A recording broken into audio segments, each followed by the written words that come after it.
Hello everybody, welcome back to Gordon at Red. So, we've got a start date, I'm excited. Monday the 26th of April. My first lesson's already booked in for 8 in the morning. So, we're going to have lots of fun and we're going to work hard to get everybody through their test just as soon as we can. But let's just make sure everybody's ready. You'll have seen on Gordon at Red, my Facebook page, I've been sharing lots of things over the last few weeks. So on there's a DVSA link to 10 reasons people are unsuccessful at test, and it makes quite interesting viewing. So let's make sure everybody's ready. And go on, like Gordon at Red on Facebook, and have a look through. So Monday 26th of April, 8 o'clock in the morning, we're starting back, and our theory tests also begin retesting or testing on that day as well. Now, theory tests, there's been lots of delays in people getting tests. Just remember, travel a little bit further afield if you can. Makes it a bit easier picking up a date. I'll also keep looking for dates to try and get tests as well. Get your theory in as early as possible. It just saves delays later down the line. Thursday 6th of May, 10 days later, we're going to be starting practical tests. Now, I have lots of people, unfortunately, who have had tests cancelled. I've had one person who had 4 tests cancelled because of all the pandemic stuff. So let's all be accepting of their position. And as always, between last lockdowns, if I have to move stuff about a bit to try and accommodate somebody getting a test that's been cancelled, then let's all do that. Let's all be nice. Might be you a bit later on in the year. Hopefully everything will get back to normal though. So, waiting lists and delays. We know that there's delays, and that could be 2 or 3 months anyway for theory and practical tests at least. I do have a waiting list.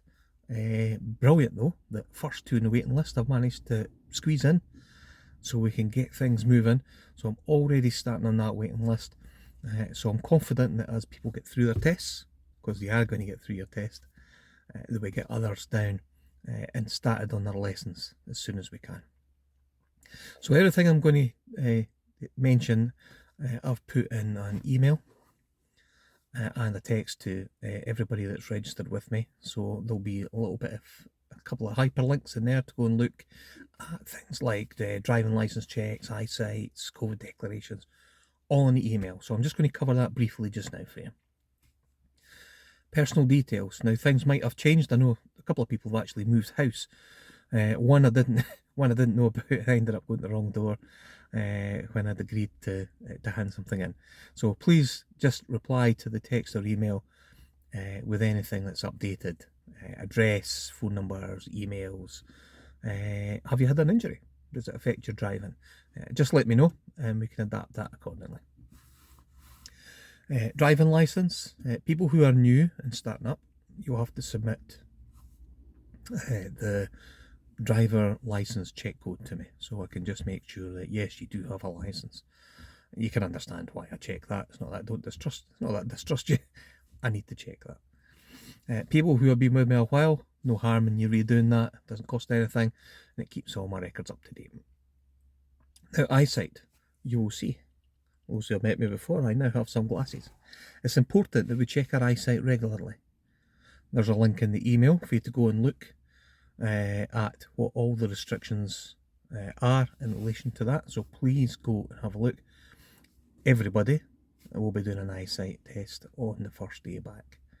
If you wear glasses or contacts, don't worry about it. Just wear them. A lot of people will be thinking about wearing glasses with face coverings over driving. Don't concern yourself. We'll have a chat about that and we'll get something that works. Okay. Last but not least, let's have a little chat about COVID. It's not away, so we still have to remember to keep ourselves safe. And you put trust in me, I put trust in you to make sure that we keep COVID out of the car and we can all just carry on with our lessons as we need to. Now, face coverings, that's one of the important things for us. It's law in Scotland that you have to wear face covering during lessons and during test. If you have a reason not to wear it, then please let me know as soon as you can. And certainly when it comes to booking practical tests or theory tests, you need to let people know so that accommodation can be made for that. So, lateral flow tests, not something I've ever had access to. My pupils at school, that are still at school, will have access to them. I believe it's twice a week. You can submit them and they're all free. As of Monday 26th of April, we can all do that. Great. So what I've decided is I am going to participate in doing lateral flow tests for me as well. It's good for my peace of mind, it's good for your peace of mind. Nothing better than getting in the car knowing that everything's been done to make sure that everybody's safe. On getting in the car, you know, old students, that everything's wiped down before and after lessons, all the touch points, and the car is always nice and clean inside. I'll be keeping it that way so we can try and keep COVID out of the car. I'll have gel available, spare masks available, so don't worry if your mask breaks or you've lost it, can't find it before you come out the house. Just say I have bucket loads of disposable masks all ready to be used. Last but not least, COVID declaration. Those who have been with me for a wee while will know about that in between the lockdowns. All it is, it's a link that you'll get the night before your lesson. Just one, to remember that you've actually got a lesson and they don't turn up and you're still in your bed. But it also asks 4 questions, just general questions about COVID. You know, have you been in contact? Have you any symptoms? That sort of thing. Open it up, click, put your name in it, click the 4 answers, yes or no, click create and send it back to me. Instructions on how to do that are in the email. It looks quite lengthy, but it's not really. It just explains it down to the last word how to do it, just so there's no ambiguity there.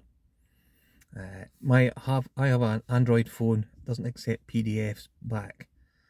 So when you're sending the completed one back to me, WhatsApp is brilliant for that, or email. Okay, so that's me. I think we're 7.5 minutes in. I think that's long enough for me to chat. So looking forward to Monday, and I hope to see you all soon. Thanks very much.